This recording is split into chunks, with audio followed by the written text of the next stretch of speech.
Hi, I'm in a bit of a nice spot. I'm going to show you a few things and explain what you see.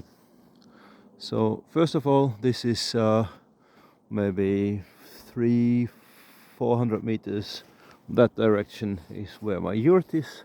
So this is my kind of backdoor forest, and you see there a nice chaga mushroom coming on the birch, Inonotus obliquus. It's a fungus growing on the birch with quite a bit of health benefits, considered a superfood, and I may basically drink almost everyday tea from this.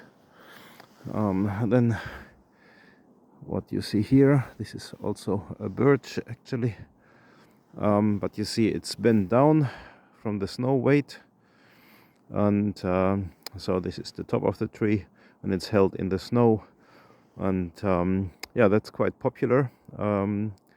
Because suddenly there's like nice young branches available on the forest floor level, so you see like a lot of old hare traps here in this area coming to places like this. There's actually like a moose track, you see there, boom boom boom boom boom, continuing there. What else do we have here? Here you can see quite nicely how the birch is basically growing. So you see the outer bark coming off. This is the oldest bark still on the tree.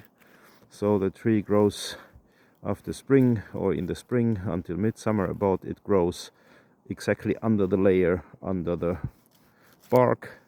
So it creates pressure. So actually in midsummer, plus minus 2 weeks, when birch bark is harvested, one would make a long cut from the tree, and then either climb up with ladders or harness and slings, and make always these cuts, and the bark will come off quite easily by itself, and then it's like those pieces are rolled up or put in piles. But anyhow, birch bark, you have probably heard, is the tinder of the north. Really good stuff. I remember my kid, when he was really small, he loved it, like, you know, putting a match where he could just reach it in the winter, and then the fire goes up the tree, and in the middle of the winter, where this is the bark that is coming off anyway, and this is meant to protect, or quite capable to protect the tree from this short time of fire. Like, he loved this, like in the forest, putting this and kind of negotiate or bet how far the fire will go. Please do this only where you know that you can do this. Anyhow, so the bark is like kind of being put under pressure, and then new bark is always kind of added from inside. So the outer layer is becoming too tight for the birch, and then it kind of comes off. Here you see a couple of lichens. Like, lichen are pretty good in absorbing moisture from the air, so they can be really nice tinder when dry, but when not dry, but they kind of draw in moisture. So yeah, basically never use a knife to take birch bark off a tree. Like, it comes off by itself, or take it off from dead wood, from dead trees. So, and only the fluffy outer layer is the thinnest fluffiest anyway, so that's good. Okay, let's continue here. So what do we have here? You see this here broken off, and then you see like scratch marks here. Yeah, so the bark has been peeled, and if you look closely, there you also see the footprints of who did this. So this was done by moose, mighty moose, just bending this over to get access to the thin branches. And you can see, like, they can easily just get this almost pencil size, which, by the way, hare is also able to get pencil size up about, but like, yeah, moose can go a bit thicker. But yeah, you see this, and also the rain and wet snow from the last days, it's been plus degrees, it's been decoloring the snow a bit. And then, like, one of my favorites here, these beautiful lovers, intertwined pine and birch, and for some reason here also another intertwining. And now here over there, this is like really a wonderful resource to look for. First of all, like these dead standing trees are extremely important for biodiversity. Really important. So there is like even insects and fungi, well, not insects but fungi, that can only survive on dead standing trees after that have been in a forest fire. So yeah, so this pine here, it's been dead for some time. We call it kelo in Finnish. And yeah, so these dead standing trees are like for survival situations, or also for our indigenous ancestors, been an important resource, because you get wood that has been dried standing. So this like feels a bit moist, and you see woodpecker has gone a bit into it, so it's not the proper nicest kello.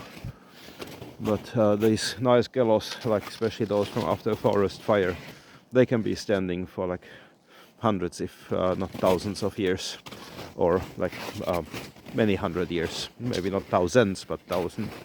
So at least the stumps from it, so quite impressive. Then over there we see a monoculture of spruce, yeah, and so obviously it's forested area and there is forest use happening here.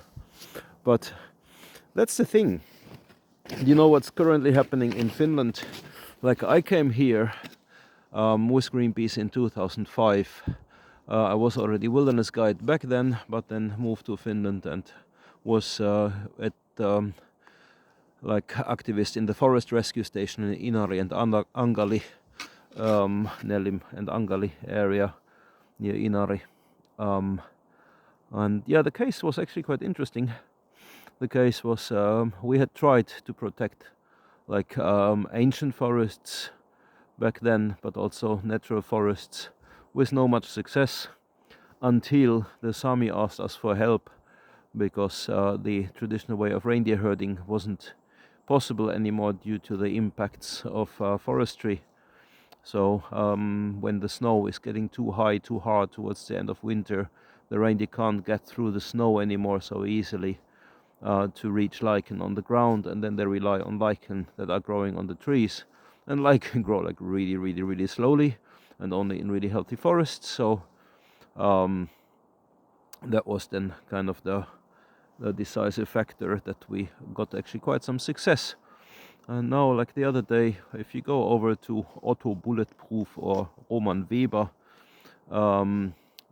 it's a German language program there with the Sami in northern Sweden, and also tell about the problems that they still have with the forestry, same as in Finland. Like not we activists, we humans have problems with our forestry. Like with us wanting more than we can wanting more than what is necessary to survive, and making our lives really complicated, expensive, time-consuming, hard to understand, and all that kind of things, with it much less fun. So much more lightweight, easier lifestyles.